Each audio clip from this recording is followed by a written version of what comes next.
the daily edition of Market Wrap with Mo Ansari. Brought to you by Compact Asset Management, Providing proactive portfolio management and world-class wealth management solutions. Hello, everyone, and welcome to Market Wrap. I'm Mo Ansari, president of Compact Asset Management, and you're tuned in as you've been doing so for 2 decades now. And as always, you can call in, and I will be more than happy to share with you my 33 years of trading experience. Hold your calls. On our guest line is Kelly Green, staff reporter for the Wall Street Journal. Miss Green is also co-author of the New York Times bestseller, The Wall Street Journal Complete Retirement Guidebook: How to Plan It, Live It, and Enjoy It. Miss Green, welcome to Market Wrap.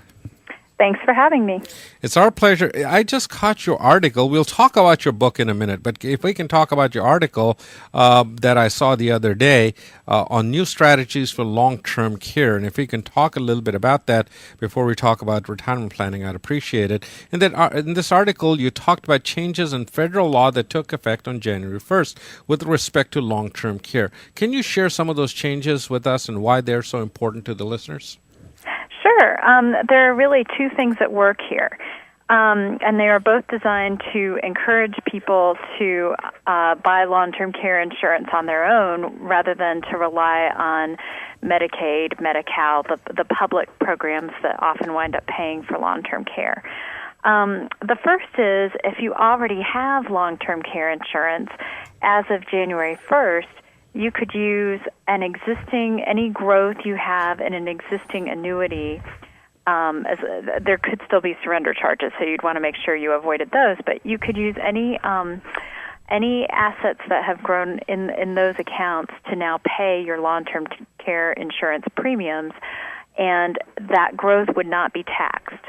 So let's say you were lucky enough to have taken out a deferred fixed annuity, say 10 years ago for $50,000, and it's now worth $150,000. Right. That means that you can take the appreciation in that account and use it to pay your premiums.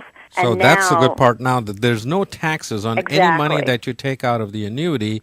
There's no tax on that. The biggest concern that people have that you buy long-term care and the money is gone, you throw it away. But with these new products where you can add it as a rider to an annuity or life insurance policy, either you can collect the long-term care, or if you do not use the long-term care, then it goes to your heirs or whoever the beneficiaries are of your policy. Is that and you know the folks in the long-term care insurance business, they're very touchy about when, and I said it, I think I said in the story that people, there's just a camp of people who feel like writing those checks for those premiums would be like possibly like throwing money down a hole, because you just don't know if you're going to use it. And the traditional argument is, well, it's not like that if you buy car insurance. You're glad if you don't use it, and it's not like that if you don't use your homeowner's insurance. But, I think that in almost all places in the country, long-term care insurance is more expensive. And I said, well, I have health care insurance.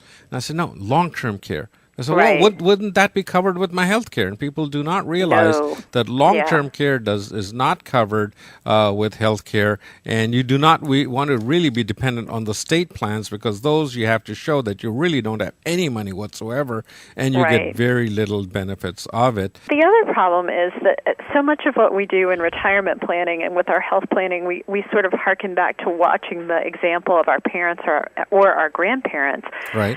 And like everything else in healthcare, long-term care has just escalated in cost, so that's not a really good comparison.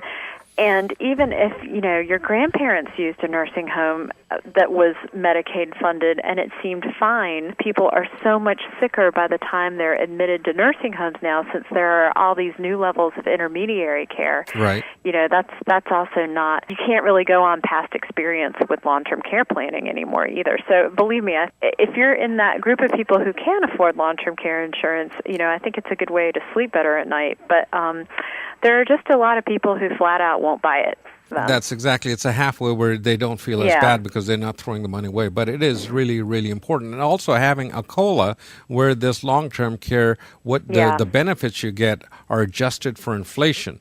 That is a very important thing, because I see policies now which give $15 a day. It's harder to get a good inflation adjustment on the riders sometimes than it is on the straight-out long-term care insurance policies. But also, a lot of times people are older when they're buying those hybrid products too. So there's sort of a trade-off there. That is, if they're older, then they will not need that big insurance because they might need it in 5 or 6 years instead of 20 years. But if you're younger, you should definitely consider that. Right. Let's talk a little bit about your book, Kelly. It's a Sure. great book. It's a New York Times bestseller, The Wall Street Journal Complete Retirement Guide, How to Plan It, Live It, and Enjoy It. Some people just dread thinking about retirement. That is their biggest fear if you ask them. And so many people fear that they are going to run out of money and they will have to get a job when they're 80 years old or something like that, or depend on the kids. I think that's one of the biggest fears that most people have. How can they avoid that and put that fear to bed? The basic rule of thumb, as I'm sure you share with your clients, is to save 15% of your gross pay each year. And that should, if you start doing that around age 40, you should be in decent shape. And just planning, just doing a little bit of planning, I think, is the most important thing is retirement, because everybody has this vague number in mind. They just don't look at what they really will need, and just sitting down and looking at the numbers and seeing what they will need, and just planning on that. That's one of the. If you're in the early half of the baby boom, I mean, the bad news is you're the generation that probably doesn't have a full pension, right, and also didn't get to start contributing to a 401k plan or an IRA until you were a little bit older, because they probably didn't exist at your job when you started working. However, you also can be pretty assured that some form or fashion of Social Security is going to be around throughout your retirement too. So there's been some good research lately about how if you can just postpone, even if you don't really save anymore towards retirement, if you can just postpone taking Social Security until your full retirement age, that can go a long way, because you're not drawing down your principal to live off of.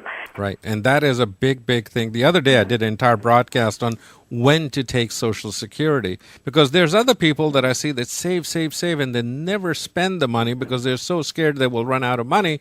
And now they're 85 years old and say, okay, now I'm going to take that cruise of a lifetime that I've been waiting for.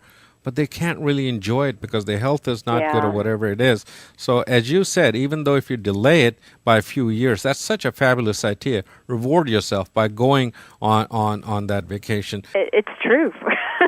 It can work out for a lot of people who make, somewhere around $60,000 or $80,000 a year. Right, because if you're making more than 42, 3, or whatever it is, then your benefits go way down. And another thing is that we are living a lot longer. Longevity is another thing, that we are going to collect that insurance for a long period of the Social Security for a lot longer. That's what people have to think about, because it used to be in the old days, you retired at 62, and it was designed that people died at 64 or whatever. Now it's in the mid 80s that most of the people are living till, or longer, and so we have to really think about that also. Kelly, share a couple of other good ideas in your book that you would think about retirement that really pop out in your book. Well, we put together a series of worksheets to help people try, not to get it down to the penny, but just to get their arms around what their expenses are, and so that they just have some sort of feel. I think that's really important to do when you're several years away from retirement. Just what sort of are your expenses? What will they continue to be?